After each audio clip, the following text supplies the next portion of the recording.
దేవునికి నీవు సాక్షిగా నీవు నిలబడగలవా?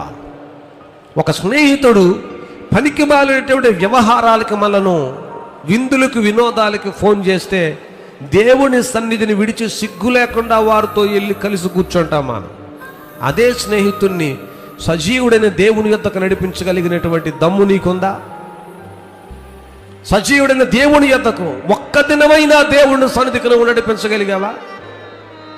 ఏ కారణమైన సిగ్గు?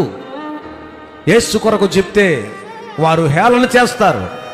యేసయ్య కొరకు మాట్లాడితే నన్ను నవ్వుతారేమో.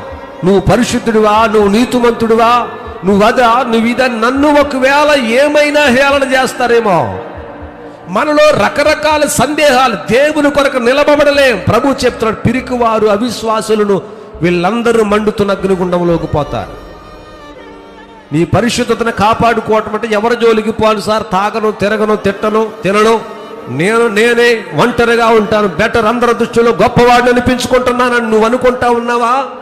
యేసయ్య కొరకు సాక్ష్యం ఇవ్వకపోయినా నీ పిరికితనాన్ని బట్టి ఒక దినమును నువ్వు నరకంలోకి పోతావు. నువ్వు